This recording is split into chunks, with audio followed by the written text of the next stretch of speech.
നമസ്കാരം. സന്ദീപ് വാര്യർ കോൺഗ്രസ് പാർട്ടിയിലെ ശബ്ദിക്കുന്ന ഗർജിക്കുന്ന സിംഹം, പുലിക്കുട്ടി എന്നൊക്കെ വിളിക്കാൻ പറ്റുന്ന ഒരു നേതാവാണ് ഈ സന്ദീപ് വാര്യർ. അങ്ങനെ വിദ്വേഷത്തിൻ്റെ ഫാക്ടറിയിൽ നിന്നും സ്നേഹത്തിൻ്റെ കടയിലേക്ക് വന്നു കയറിയ സന്ദീപ് വാര്യർ ലോകത്തിലേക്കും വെച്ച് ഏറ്റവും വലിയ മണ്ടത്തരങ്ങളിലൂടെയും വിടുവായത്തങ്ങളിലൂടെയും കടന്നു പോകുന്ന ഒരാളാണ്.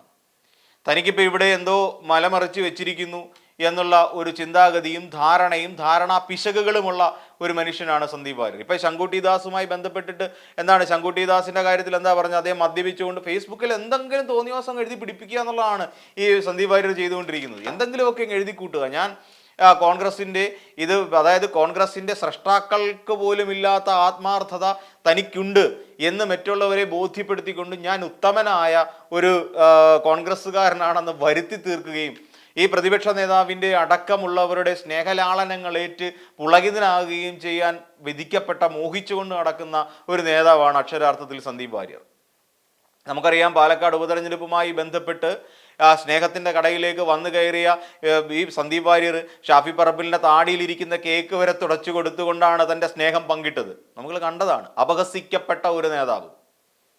ഇതിനു മുമ്പ് ഈ പറയുന്ന ന്യൂനപക്ഷങ്ങളെക്കുറിച്ച് പറഞ്ഞിട്ടുള്ളതെല്ലാം വിഴുങ്ങേണ്ടി വന്ന ഒരു നേതാവ്. ആ സമയത്ത് ഫേസ്ബുക്കിൽ അദ്ദേഹം ഈ പറയുന്ന ന്യൂനപക്ഷങ്ങളെക്കുറിച്ച്, അതായത് പ്രത്യേകിച്ച് മുസ്ലിം സമുദായങ്ങളെക്കുറിച്ച് അദ്ദേഹം വാവിട്ട് എഴുതിയിട്ടുള്ള പല വാചകങ്ങളും ഉണ്ടായിരുന്നു. ആ വാചകങ്ങളെല്ലാം അന്നത് സുപ്രഭാതം പത്രത്തിൽ അച്ചടിച്ച് വരികയും ചെയ്തിരുന്നു. അതൊക്കെ പാർട്ടിയുടെ ശോഭ കെടുത്തി എന്നൊക്കെ പറയുന്നുണ്ടെങ്കിൽ തന്നെയും അതൊക്കെ ജനങ്ങൾ തിരിച്ചറിയേണ്ട ചില കാര്യങ്ങളാണ്. എന്നിട്ട് ഇവിടെ വി ഡി സതീശൻ ബോംബ് പൊട്ടിക്കുമെന്ന് പറഞ്ഞു. വി ഡി സതീശൻ്റെ അടുക്ക് ചെന്ന് ചെവിക്ക് ഓതി കൊടുത്തു. കാരണം വി ഡി സതീശൻ എവിടുന്നെങ്കിലും ഒരു 10 വാചകം കിട്ടാൻ വേണ്ടി കാത്തിരിക്കുന്ന ഒരാളാണ് വി ഡി സതീശൻ നിലവിലത്തെ അവസ്ഥയിൽ. ആ സമയത്ത് വി ഡി സതീശനോട് ചെന്ന് പറഞ്ഞു കൊടുത്തു, അതെ, സി കൃഷ്ണകുമാറിൻ്റെ പേര് പെണ്ണ് കേസുണ്ട്. കാരണം കോൺഗ്രസ് പാർട്ടി ഇപ്പോൾ ഏറ്റവും കൂടുതൽ പ്രതിരോധത്തിലായിരിക്കുന്ന പെണ്ണുകേസ് കൊണ്ടാണ് അല്ലെ. ശോഭാ സുബിൻ എന്ന് പറയുന്ന തൃശ്ശൂർ DCC സെക്രട്ടറി ഇപ്പോൾ പണി മേടിച്ച് കൂട്ടിയിരിക്കുന്ന കണ്ടില്ലേ? അവിടെ എന്താണെന്ന് ചോദിച്ചാൽ അവിടെ ഒരു വനിതാ പ്രവർത്തകയ്ക്ക്, തൃശ്ശൂർ തന്നെയുള്ള ഒരു വനിതാ പ്രവർത്തകരുടെ അശ്ലീല വീഡിയോ ചിത്രങ്ങൾ നിർമ്മിച്ചു എന്നുള്ള നിലയിലാണ്. അപ്പോൾ അതായത് സ്വന്തം പാർട്ടി പ്രവർത്തകയായ സ്ത്രീകൾക്ക് പോലും സ്വന്തം പാർട്ടിയിൽ നിലനിൽപ്പില്ല, സുരക്ഷിതമായി അവർക്ക് പ്രവർത്തിക്കാൻ കഴിയാവുന്ന അന്തരീക്ഷമില്ല.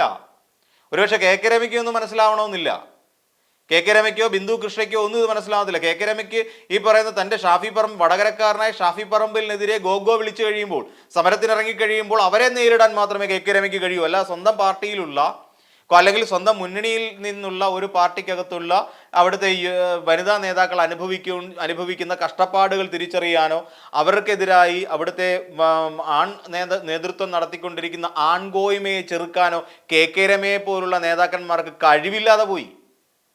അതുകൊണ്ടാണല്ലോ ഈ പറയുന്ന ശോഭാ സുബിൻ എന്ന് പറയുന്ന ഒരു നേതാവ് വ്യാജ നീലചിത്ര നിർമ്മാണവുമായി, അപ്പോൾ എന്തെല്ലാം കാര്യങ്ങളാണെന്ന് ആലോചിച്ച് നോക്കണം.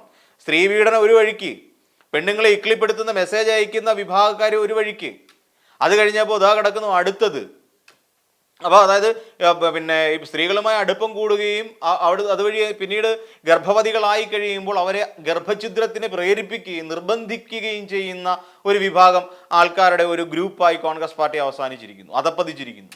തൻ്റെ അവസരങ്ങൾ നഷ്ടപ്പെടുമെന്ന് തോന്നിക്കഴിയുമ്പോൾ, തൻ്റെ അവസരങ്ങൾ നഷ്ടപ്പെടുത്താൻ വേണ്ടി എവിടെയെങ്കിലും ഒരു വനിതാ നേതാവ് ഉദയം ചെയ്തിരിക്കുന്നു എന്ന് തോന്നുമ്പോൾ അവർക്കെതിരെ വ്യാജ നീലചിത്ര നിർമ്മാണ യൂണിറ്റ് തന്നെ തുടങ്ങുന്നു. ഇതൊക്കെയാണ് ഇപ്പോഴത്തെ കോൺഗ്രസിൻ്റെ നിലവിലുള്ള അവസ്ഥകൾ. അപ്പോൾ അതാണ് സ്നേഹത്തിൻ്റെ കട എന്ന് സന്ദീപ് വാര്യർ പറയുന്നത്. അപ്പോൾ കോൺഗ്രസ്സിലുള്ള ഒട്ടുമിക്ക നേതാക്കൾക്കെതിരായും സ്ത്രീകൾ പരാതികളുമായി എത്തിയപ്പോൾ BJP അവിടെ പാലക്കാട് BJP അതിശക്തമായ നിലയിൽ കോൺഗ്രസിനെതിരായി അല്ലെങ്കിൽ രാഹുൽ മാങ്കൂട്ടത്തിനെതിരായി പ്രശ്നങ്ങൾ സൃഷ്ടിച്ചുകൊണ്ടിരിക്കുന്നു. അതിനെ ചെറുക്കണം. സി കൃഷ്ണകുമാർ സന്ദീപ് വാര്യരെ സംബന്ധിച്ചിടത്തോളം ഏറ്റവും വലിയ ശത്രുവാണ്. സി കൃഷ്ണകുമാറും അതെ, അതോടൊപ്പം കെ സുരേന്ദ്രനും അതെ. ഇവർ രണ്ടുപേരുടെ കയ്യിലിരിപ്പ് മോശമാണ്, നമുക്ക് അറിയാം. സി കൃഷ്ണകുമാറിൻ്റെ ആണെങ്കിലും കെ സുരേന്ദ്രൻ്റെ ആണെങ്കിലും രണ്ടും BJPക്കാരാണല്ലോ. അപ്പോൾ അങ്ങനെ ഉടനെ സി കൃഷ്ണകുമാറിനെതിരായി ഒരു ആയുധമെടുത്ത് പ്രയോഗിച്ചു. പണ്ടെപ്പോഴോ കേട്ട് പഴകിപ്പോയ അവരുടെ കുടുംബ വഴക്കുമായി ബന്ധപ്പെട്ടിട്ടൊരു സ്ത്രീ പീഡന കേസ് പണ്ടെപ്പോഴോ നിലവിലുണ്ടായിരുന്നു. ഒരു കാര്യം ചെയ്യും, ഇതങ്ങ് എടുത്ത് പൊട്ടിച്ചേക്കാം, ഇതൊരു ബോംബ് പോലെ അങ്ങ് പൊട്ടിച്ചേക്കാം എന്ന് പറഞ്ഞുകൊണ്ട് അതിനെ ഒരു പരാതിയായി ഉയർത്തിക്കൊണ്ടുവന്നു. അപ്പോഴേ പറഞ്ഞു, ഇത് സന്ദീപ് വാര്യരുടെ കളിയാണ്, സന്ദീപ് വാര്യർ വി ഡി സതീശിനെ കൊണ്ട് ഇതൊക്കെ ചെയ്യിക്കുന്നതാണ്. സത്യം പറഞ്ഞു കഴിഞ്ഞാൽ വി ഡി സതി ഈ പറയുന്ന വിദ്വേഷത്തിന്റെ ഫാക്ടറിയിൽ നിന്നും നുണ ഫാക്ടറിയിലേക്കും കോഴി ഫാമിലേക്കും ഇറങ്ങി വന്ന ഒരു നേതാവാണ് സന്ദീപ് വാര്യർ. അതേ നുണ തന്നെ ശങ്കുട്ടി ദാസിനെതിരായി പ്രയോഗിച്ചു. മദ്യപിച്ച് മതോന്മത്തനായി വാഹനം ഓടിച്ചു കൊണ്ടുവന്ന് ആക്സിഡന്റായി കിടപ്പിലായി എന്ന് പറഞ്ഞുകൊണ്ട് ശങ്കുട്ടി ദാസ് കുറെ കാലമായി ശയ്യാവലംബിയായിരുന്നു.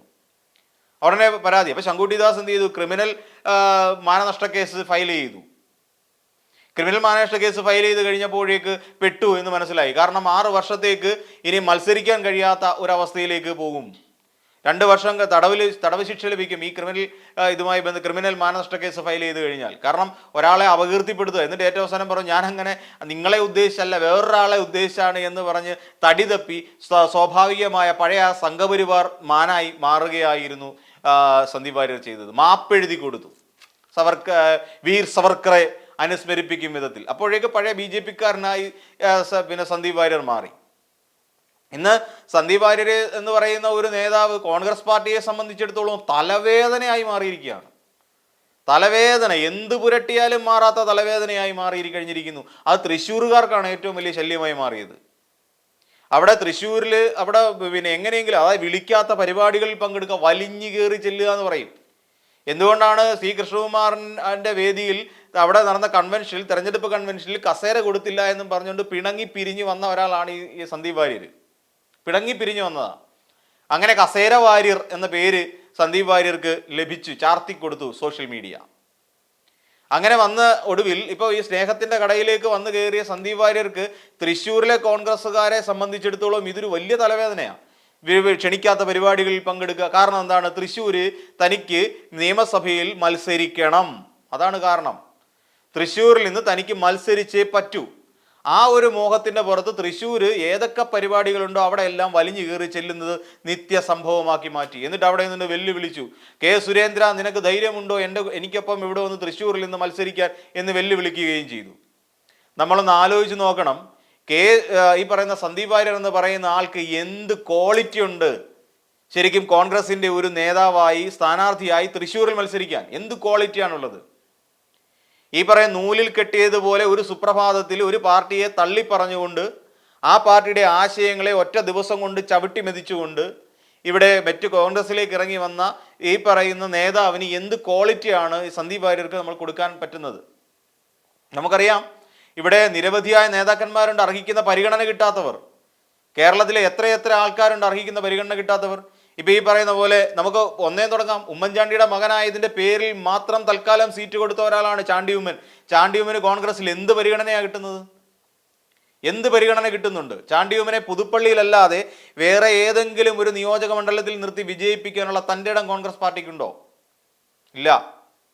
ഒരുപക്ഷെ ഈ പറയുന്ന ചാണ്ടി ഉമ്മൻ സ്വമേധയാ വേറെ എവിടെയെങ്കിലും പോയി നിന്ന് ജനസമ്പർക്ക പരിപാടികളിലൂടെ, അതായത് ഉമ്മൻചാണ്ടി തുടങ്ങി വെച്ച ചില പ്രോജക്റ്റുകളിലൂടെ വേണമെങ്കിൽ പിടിച്ചു കയറാൻ കഴിയും എന്നുള്ളതിനപ്പുറത്തേക്ക് അവിടെ വിജയിപ്പിക്കാൻ കോൺഗ്രസ് തയ്യാറാവില്ല എന്നർത്ഥം. അതായത് ചാണ്ടി ഉമ്മനെ ടിപ്പിക്കൽ പുതുപ്പള്ളിക്കാരനായി അങ്ങ് അവരോധിക്കും. അതോടൊപ്പം എവിടെയാണ് അനൂപ് ജേക്കബ് എന്ന് പറയുന്ന ഒരു നേതാവ് ഉണ്ടായിരുന്നല്ലോ, എവിടെയാണ് അദ്ദേഹത്തിന്റെ അവസ്ഥ? എന്ത് പ്രാധാന്യമുണ്ട് ഇപ്പോൾ? ഇപ്പൊ ഈ കഴിഞ്ഞ നിലമ്പൂർ ഉപതെരഞ്ഞെടുപ്പുമായി ബന്ധപ്പെട്ട് റീൽസ് ചിത്രീകരണത്തിന് വേണ്ടിയിട്ട് ഷാഫി പറമ്പിലും രാഹുൽ മാങ്കൂട്ടത്തിലും കൊണ്ടു കടന്ന PC വിഷ്ണുനാഥിന്റെ ഇപ്പോഴത്തെ അവസ്ഥ എന്താണ്? എന്തെങ്കിലും പ്രയോജനം ഉണ്ടാവുന്നുണ്ടോ? ഒരു പ്രയോജനവും ഇല്ല. ഈ PC വിഷ്ണുനാഥൊക്കെ നാളെ മന്ത്രിസഭാ രൂപീകരണത്തിൽ മന്ത്രിയാകുമെന്ന് തോന്നുന്നുണ്ടോ? അതൊക്കെ ഒരു വലിയ മോഹമാണ്. അത് M. ലിജു എവിടെയാണ്? M. ലിജുവിനെ ഏതെങ്കിലും തരത്തിൽ വിജയിപ്പിക്കാൻ വേണ്ടിയിട്ടുള്ള എന്തെങ്കിലും ഒരു നീക്കം ഈ കോൺഗ്രസ് പാർട്ടിയുടെ ഈ നിലവിലുള്ള നേതൃത്വത്തിന്റെ ഭാഗത്ത് നിന്നുണ്ടായിട്ടുണ്ടോ? ഒരിടത്തും ഉണ്ടായിട്ടില്ല. അങ്ങനെ കോൺഗ്രസിന് വേണ്ടി ജീവിതം ഒഴിഞ്ഞു വെച്ചുകൊണ്ട് കോൺഗ്രസിന് വേണ്ടി രാപ്പകൽ അധ്വാനിച്ച് പ്രവർത്തിച്ചു കൊണ്ടിരിക്കുന്ന നിരവധി നേതാക്കൾ ഈ പറയുന്ന കേരളത്തിന്റെ 14 ജില്ലകളിലുമുണ്ട്. 14 ജില്ലകളിൽ 140 നിയോജക മണ്ഡലം കമ്മിറ്റികളിലുമുണ്ട്. എന്നിട്ട് ഇവരെ ആരെയെങ്കിലും ഒന്ന് പരിഗണിക്കാൻ കോൺഗ്രസിന്റെ നേതൃത്വത്തിന് കഴിഞ്ഞിട്ടുണ്ടോ? ഇല്ല. അവരെ ആരെയും പരിഗണിക്കില്ല. പകരം സന്ദീപ് വാര്യർ എന്ന് പറയുന്ന 2 പുകഴ്ത്തി കഴിയുമ്പോൾ, ഏതെങ്കിലും ഒരുത്തന്റെ പേര് പെണ്ണുകേസ് ചാർത്തി കൊടുത്തു കഴിയുമ്പോൾ അതിന്റെ പേരും പറഞ്ഞുകൊണ്ട് അവിടെ ക്ലീൻ ഇമേജ് ഉണ്ടാക്കാൻ ശ്രമിക്കുന്ന ഒരു നേതാവാണ് സന്ദീപ് വാര്യർ. ആ സന്ദീപ് വാര്യറിന് ഇതേ കഴിയുള്ളൂ, ഇങ്ങനെ എന്തെങ്കിലും പറഞ്ഞുകൊണ്ടിരിക്കാൻ. സന്ദീപ് വാര്യർക്കെതിരെ ഇല്ലേ പെണ്ണുകേസ്? ഉണ്ട്. സന്ദീപ് വാര്യർക്കെതിരെയും BJP-യിൽ ഇരിക്കുന്ന സമയത്ത് പെണ്ണുകേസ് ഉണ്ടായിരുന്നേ, തൃശ്ശൂരിൽ തന്നെ. അതുമായി ബന്ധപ്പെട്ടും ഒരുപാട് വിവാദങ്ങൾ പിന്നീട് ഉണ്ടായിട്ടുള്ളതാണ്. അപ്പോൾ ഇങ്ങനെ സന്ദീപ് വാര്യർ ഇപ്പോൾ അതുകൊണ്ട് തന്നെ എല്ലാ പരിപാടികളിലും കോൺഗ്രസിൻ്റെ എല്ലാ പരിപാടികളിലും അവിടെ എല്ലാം കയറി അങ്ങ് മെഴുകുകയാണ്. എന്നിട്ടാണ് അവിടെ നിന്നുകൊണ്ട് ചോദിച്ചു, അവിടെ തൻ്റെ ഇടമുണ്ടോ സുരേന്ദ്രൻ എനിക്കെതിരെ മത്സരിക്കാൻ തൃശ്ശൂരിൽ എന്ന് ചോദിച്ചു. എന്നിട്ട് അത് വെല്ലുവിളി പോലെ നാട്ടിലെങ്ങും പൂജ്യനായി നടക്കുന്ന കെ സുരേന്ദ്രൻ അത് കയറി ഏറ്റെടുക്കുകയും ചെയ്തു. VS സുനിൽകുമാർ മത്സരിച്ചാൽ പോലും തന്നെ തോൽപ്പിക്കാൻ കഴിയില്ല എന്ന് ആ പറയുന്ന കേരളത്തിൽ ഹെലികോപ്റ്ററിൽ നടന്ന് പരാജയപ്പെട്ട കെ സുരേന്ദ്രൻ അങ്ങ് വിടുവായത്തം വിളിച്ചു പോവുകയും ചെയ്തു. ഇതൊക്കെയാണ് ഇപ്പോൾ തൃശ്ശൂരിൽ നടന്നുകൊണ്ടിരിക്കുന്ന രാഷ്ട്രീയ കോമാളിത്തരങ്ങൾ എന്ന് നമുക്ക് പറയേണ്ടി വരും. ഈ കോമാളിത്തരത്തിൻ്റെ എല്ലാം പിന്നിൽ പ്രവർത്തിക്കുന്ന ഒരേ ഒരാൾ, ഈ പറയുന്ന പാർട്ടിയെ വീണ്ടും പ്രതിരോധത്തിലാക്കാൻ വേണ്ടിയിട്ട് C കൃഷ്ണകുമാറിനെതിരായി ഒരു വ്യാജ സ്ത്രീപീഡന കേസും കൂടി കൊണ്ടുവന്ന സന്ദീപ് വാര്യർ തന്നെയാണ് ഏറ്റവും മുൻപന്തിയിൽ നിൽക്കുന്നത്. ഇതിനെയൊക്കെ സത്യം പറഞ്ഞ പൂവിട്ട് വാഴിക്കുകയല്ല വേണ്ടത്, അരിയിട്ട് വാഴിക്കുകയല്ല. ഇതിനെയൊക്കെ പടിയടച്ച് പിണ്ണം വെക്കേണ്ട സമയം കഴിഞ്ഞെന്നേ ഇത്തരത്തിലുള്ള നേതാക്കന്മാരെ. ഇവരുടെ എല്ലാം ഉള്ളിൽ കിടക്കുന്നത് കോൺഗ്രസ്, ഇവർ വന്നതിൻ്റെ പിന്നിൽ ചിലപ്പോൾ ഒരു ചാലക ശക്തിയായിരിക്കും. എന്ന് വെച്ചാൽ കോൺഗ്രസിനെ തകർത്തിട്ട് ഞാൻ അങ്ങ് കയറി വന്നേക്കാം എന്നുള്ള ചില എഗ്രിമെൻറ്റ് ചിലപ്പോൾ ഒരുപക്ഷെ സന്ദീപ് വാര്യർക്ക് ഉണ്ടായിരുന്നിരിക്കാം. അതിൻ്റെയൊക്കെ ഭാഗമായിട്ടായിരിക്കും ഇപ്പോൾ ഈ കാണിച്ചു കൂട്ടുന്ന കളികളൊക്കെ തന്നെയും സന്ദീപ് വാര്യർ നടത്തിക്കൊണ്ടിരിക്കുന്നതെന്ന് പറയേണ്ടി വരും.